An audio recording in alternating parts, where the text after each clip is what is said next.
তিনি মূলাধার সেই জ্যোতিপ্রিয় মল্লিক কয়েক বছর জেলে থেকেছেন। আজকে এই কথার মধ্য দিয়ে প্রমাণিত হয়েছে কেষ্ট বালু চুনো পুটি সব খেয়েছে হাওয়াই ছুটি।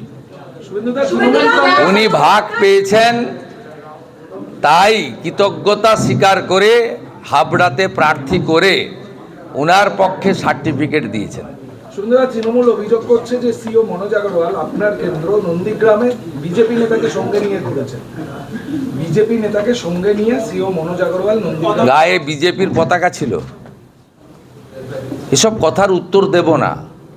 পোস্টপল ভায়োলেন্সে বিজেপির লোকেরাই মারা গেছে। 57 জন খুন হয়েছিল, সব বিজেপির লোক।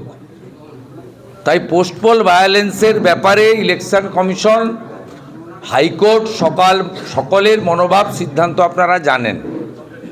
প্রচুর ওসিআইসি পরিবর্তন হয়েছে পোস্টপল ভায়োলেন্সের পাস্ট হিস্ট্রি অ্যানালাইসিস করে।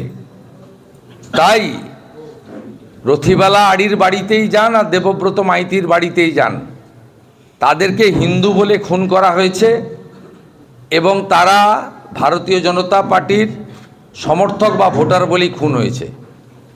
তো এর কোনো ব্যাখ্যা নেই। তার মানে খুন হয়ে যাওয়া লোকের কাছে কোনো সাংবিধানিক আধিকারিক যেতে পারবে না। তার রাজনৈতিক পরিচয়টাকে বড় করে দেখা হবে। তার উপর যে অমানবিক অত্যাচার এবং দানবীয় সন্ত্রাসের শিকার হয়েছে সেই বিষয়টা বিচার্য হবে না, এই কথার মধ্যে তাই প্রমাণিত হয়।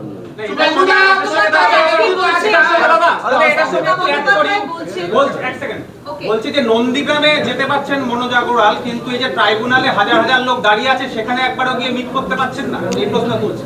ট্রাইব্যুনালের জন্য যে হাজার হাজার লোক দাঁড়িয়ে আছে সেখানে তো একবারও মনোজ আগরওয়াল গিয়ে মিট করলেন না। মমতা ব্যানার্জিকে আমি আবার সুপ্রিম কোর্টে যেতে বলবো। এই ট্রাইব্যুনাল তৈরি করা, জুডিশিয়ারিকে ইনভলভ করা, তার জন্য তো তিনি প্রধান দায়ী।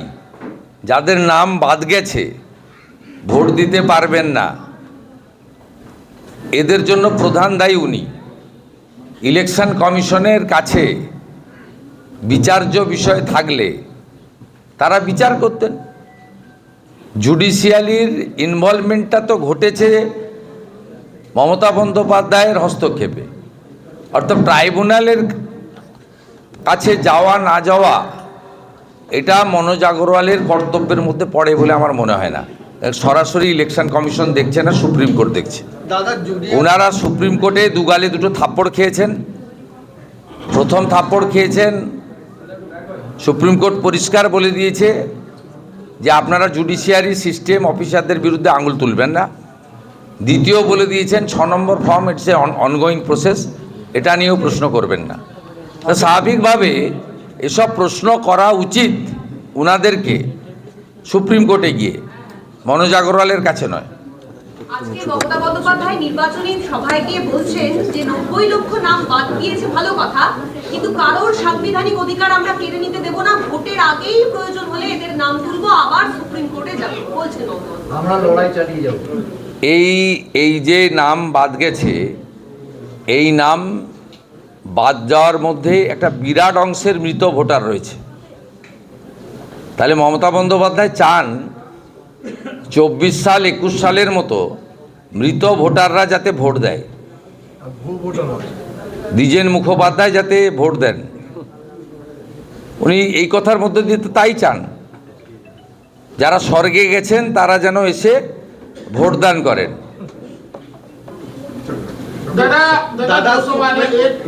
दादा सुप्रीम कोर्ट ने कहा था कि कास्ट डेफिसिट है, इसलिए जुडिशियरी जो है वो प्रोसेस इसका निपटारा करेंगे। उसका निपटारा होने के बाद भी आज सवाल उठा रही है ममता बनर्जी के चुन के एक समुदाय का नाम काट रहा है, तो जुडिशियरी प्रोसेस भी क्या एक समुदाय का नाम काट रहे हैं? देखिए, झूठा बात बोलना, भ्रम पैदा करना और बंगाल में अस्थिर स्थिति पैदा करना उनका पुराना एजेंडा है। जब पहले हमारी हिंदू शरणार्थी बांग्लादेश से छोड़ के आया था अपनी धर्म रक्षा करने के लिए, तब मोदी जी ने सिटीजनशिप अमेंडमेंट एक्ट लाया 2019 में। तब उन्होंने इसको एनआरसी बताया था।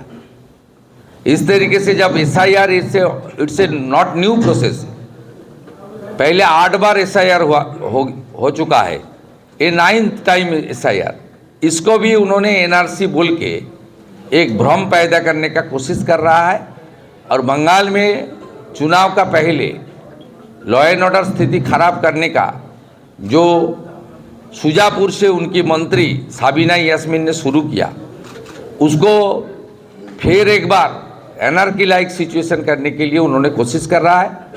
बंगाल का सब समुदाय का जनता जो भारत माता को वंदन करता है, वो ममता बनर्जी को मौका नहीं देगा और तोड़ फोड़ का राजनीति, लॉ एंड ऑर्डर सिचुएशन खराब करना, ये काम नहीं करेगा, ये मेरा विश्वास है। मल्लिक को भी क्लीन चिट 200 वाला 100 वाला कि आज तृणमूल की ओर से कहा गया कि तपन कुमार महापात्र जो बीजेपी के समर्थक जो बीजेपी नेता है वो मनोज अग्रवाल के साथ घूम रहा है। दूसरा, ममता बनर्जी ने कहा है कि जो राशन घोटाला हुआ था वो ज्योतिप्रिय मल्लिक ने नहीं किया था, बल्कि CPM के कारण हुआ था, उसको बीजेपी ने जबरन फंसाया। क्या करें? देखिए, तपन महापात्र एक सर्विसमैन है। उन्होंने बहुत साल देश का रक्षा करने के लिए सीमांतों में काम किया है, सीमा चौकी में काम किया है। तपन महापात्र का पूरा घर और उनका दुकान 2021 चुनाव का दिन, काउंटिंग का दिन सेकंड में एक खास करके ये गुंडा लोग ने, TMC का गुंडा लोग ने लूट किया था। इसलिए तपन महापात्र अपने जो पास्ट एक्सपीरियंस है वो बताने के लिए हमारी जो CO साहब वहाँ विजिट किया, उनका सामने रखा है। इसलिए TMC का आंख में तपन महापात्र बीजेपी है और पूरा बंगाल की आंख में तपन महापात्र एक पीड़ित संतान है, एक सर्विसमैन है जो देश के सेवा करने के लिए बहुत साल सीमा में अपने यंग लाइफ उन्होंने फुल टाइम देश के लिए सेवा के लिए अपने उन्होंने दिया है। इसलिए TMC जो बोल रहा है इसका साथ राजनीति का जो उनका एजेंडा है वो राजनीतिक एजेंडा के अंदर ही बोल रहा है। ये कोई जनता और बंगाल का सुशासन शांति के लिए ये बात नहीं है।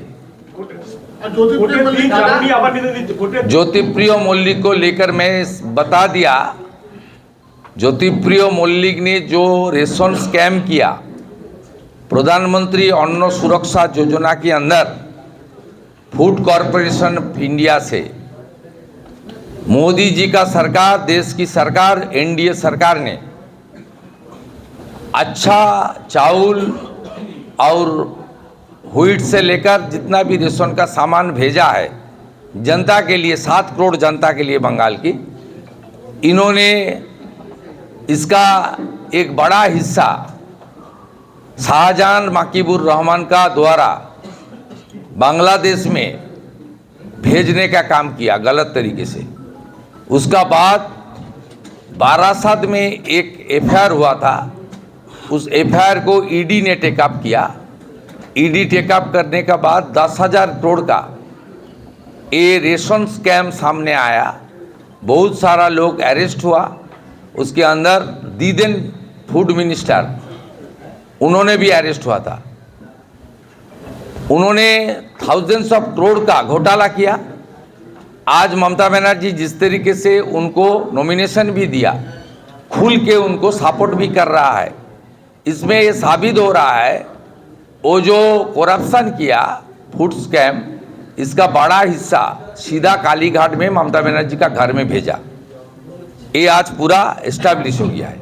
दादा काल तक CM कह रही थी कि 4 में हमारी सरकार होगी, लेकिन लिस्ट निकलने के बाद आज बोल रही है अगर हम सरकार पर आए, यानी 24 घंटे में ही सुर में थोड़ा नमी सी आ गई है। TMC नहीं जीत रहा है, मान के चलिए।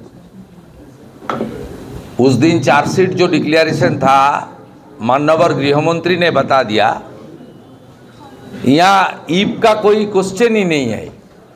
भाजपा आ रहा है, बहुत भारी बहुमत से आ रहा है। दो साउथ 24 का सिग्नल मिल गया ना, साउथ 24 और ईस्ट मिदनापुर यहाँ से ही पहले रुझान आता है। ईस्ट मिदनापुर तो पूरा बीजेपी हो गया पहले, अभी साउथ 24 बाकी था, ये भी शुरू हो गया। आज से कैनिंग से लेकर गोसाबा तक आने वाला कुछ दिन में आप देख लेना किस तरीके से आंधी आएगा, और पूरा के पूरा इस बार बंगाल में बहुत बड़ा मेजॉरिटी का साथ बीजेपी का सरकार बनेगा। और मैं रिकॉर्ड करके रखिए 2 बात, टीएमसी डबल डिजिट क्रॉस नहीं करेगा, एकदम स्पेसिफिक जितना दिन आएगा और भी घटेगा, और भवानीपुर में ममता बनर्जी खुद हारेगी। दादा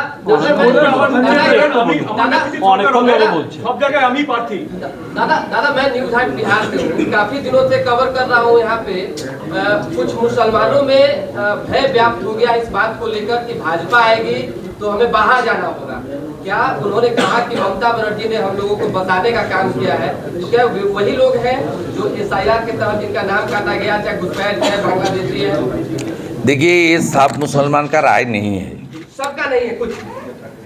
ममता बनर्जी मुस्लिम समुदाय को 3 बार गलत तरीके से इस्तेमाल किया। एक बार 2019 में CAA को लेकर, उसका बाद नुपुर शर्मा का एक कमेंट को लेकर, फाइनली वॉकअप अमेंडमेंट बिल को लेकर। लेकिन आप पिछले 6-8 महीने देख लीजिए, ममता बनर्जी SIR को लेकर भड़काने का बहुत कोशिश किया, लेकिन ये लार्ज सेक्शन ऑफ मुस्लिम्स उनका जो कॉन्स्पिरेसी उसका चक्कर में नहीं आया। यहाँ मुस्लिम के बीच 3 तरीके से आपका विभाजन हुआ है। एक तो राष्ट्रवादी ताकत बन के आ रहा है जो चेंज होना चाहिए, मुसलमान लोग को ममता बनर्जी यूज करता है, जैसे हमारी खाना में तेजपत्ता आता है ना, उस तरीके से यूज करता है और उनको यूज एंड थ्रो करता है। इसलिए गरीब मुसलमान और एडुकेटेड मुसलमान इस बार चेंज का पक्ष में है। और सेकेंड रेडिकल ग्रुप वो हुमायूं कबीर और YC का साथ चला गया है। वो हुमायूं कबीर बोल रहा है डेप्यूटी CM चाहिए मुस्लिम, और YC साहब बोल रहा है हमारी CM चाहिए, वो लोग चला गया है। और थर्ड जो पोर्शन है उसको निकालने का काम हम लोग करेगा, वो बांग्लादेशी घुसपैठिया है, ये भारतीय मुसलमान नहीं है। कोई भारतीय मुसलमान का साथ बीजेपी का विरोध नहीं है, वोट नहीं देता है वो तो दूसरा माने है।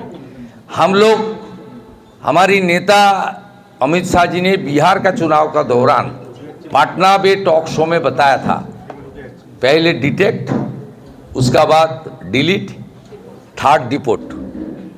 हमारी भारतीय जो नहीं है उसको तो पहले वोटर लिस्ट से नाम जाएगा, उसका बाद जो होगा तो होने वाला है। लेकिन आप लोग जो भारतीय आपका नाम नहीं है, मैं अपील करूंगा एज ए नेता प्रतिपक्ष, leader of opposition, please tribunal में अपील कीजिए। आपका कागज़ ठीक है तो आपका नाम आने वाला दिन में उठ जाएगा।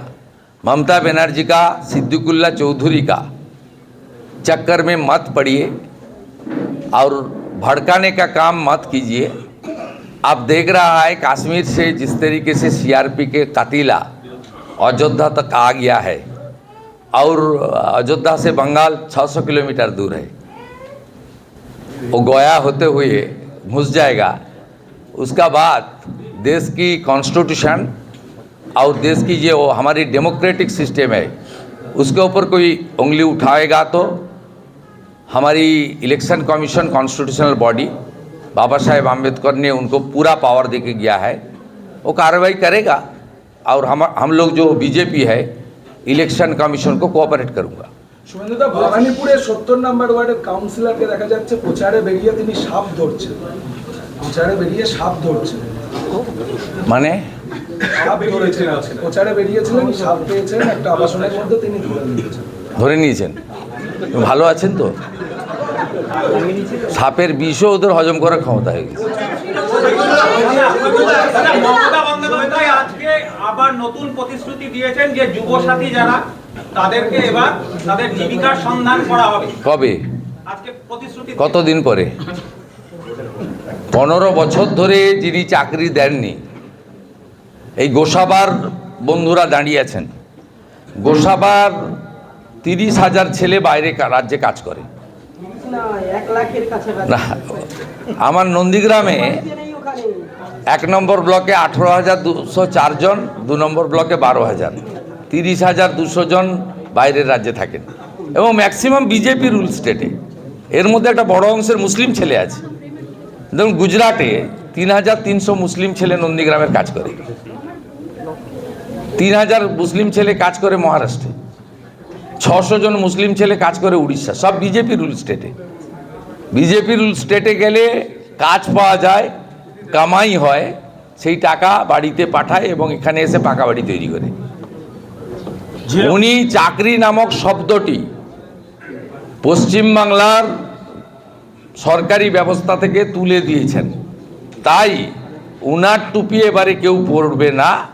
21টা রাজ্যে যেভাবে সরকার চলছে বিজেপি এনডিএ, এখানেও একইভাবে সরকার চলবে। Thank you.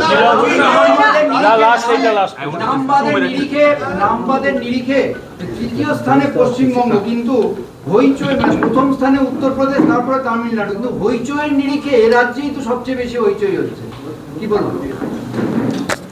এই রাজ্যের যে সরকার আছে, এই সরকার এই উস্কানির কাজ করেন এবং তারা অ্যাবসেন্ট ভোটার, মৃত voter, fake voter, double triple entry ভোটারের, অবৈধ ভোটারের ভোট নিয়ে সুযোগ নিয়ে চেয়ারে আছেন। স্বাভাবিকভাবে ভোট ব্যাংক যখন নড়ে যায়, অবৈধ নাম যখন বাতিল হয়, চেয়ার চলে যাওয়ার কারণে ভয় থেকে, কারণ গণতান্ত্রিকভাবে চেয়ারে নেই, এ কথাগুলো তারা বলবে, কিন্তু এতে কোনো প্রভাব পড়বে না। ভোট সুন্দর হবে, গণতন্ত্রের মহোৎসবে মানুষ যোগদান করবে।